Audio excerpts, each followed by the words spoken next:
Chapter 11. Why do I continue to feel so stuck? 11.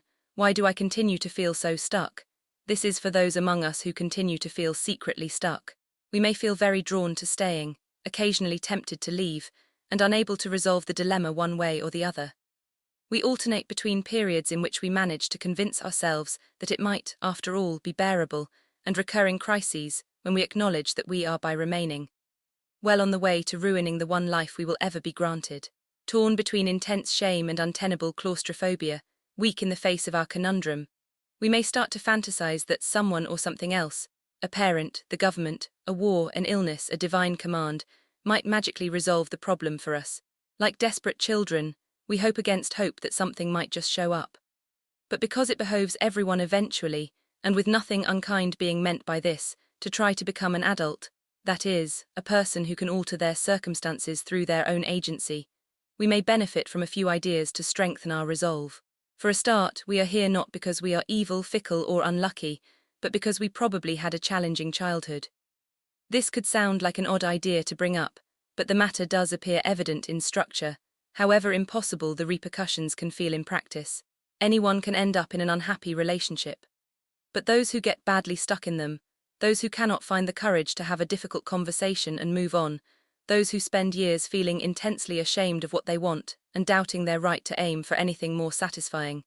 These creatures are a particular subcategory of humans. They are the ones who, when they were little, probably never learnt the art of confident self-assertion. They are liable to be creatures who never felt they had much right to tell others what they needed and to stick up for their vision of contentment, whatever the short-term troubles that might ensue. We, the stuck ones, were the good children, the underloved ones, the ones who were scared of angry parents or overly anxious about fragile ones. We are the ones who, too early on, learnt to comply and obey, to worry about everyone else, to fit in and to smile. Now, decades later, we are the ones who cannot get up and leave because we would, at some level, rather die than make a fuss. But however appealing that can sound, there's a small part of us that won't let us die like this, a part of us that awkwardly refuses to shut up and be stifled. A healthy part of us that won't let us continue without the kind of love we crave. A part of us that is like a germinating seed with strength enough to move aside a 1-ton concrete slab in order to reach the light. We endlessly question the legitimacy of our aspirations. Is it fair to want what we want? Is it normal to seek whatever it is that's currently missing?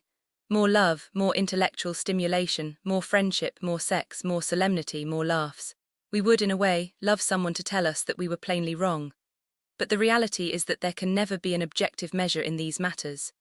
We want what we want, and no amount of arguing with ourselves can make our appetites go away or delegitimize our needs. The way forward is not to call ourselves difficult and shut up, but to learn to honor and adroitly defend our own inner complexity. Stuck people are agonized to the point of paralysis by the prospect of causing difficulties. They possibly already have a lot of hesitation about asking strangers where the bathroom is. So now they worry whether their partner would ever recover, what friends would say, or how the family would deal with it. The last thing that occurs to them is how much, in the end, everyone copes.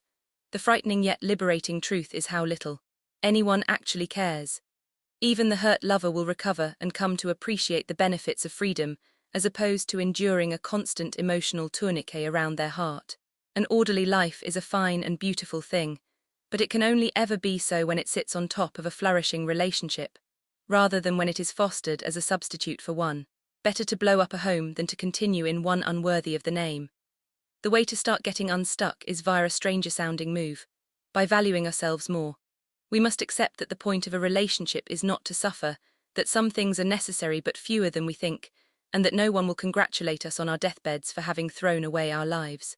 We are not suffering because we need to, but because we have grown up to be people for whom suffering feels horribly and compellingly familiar.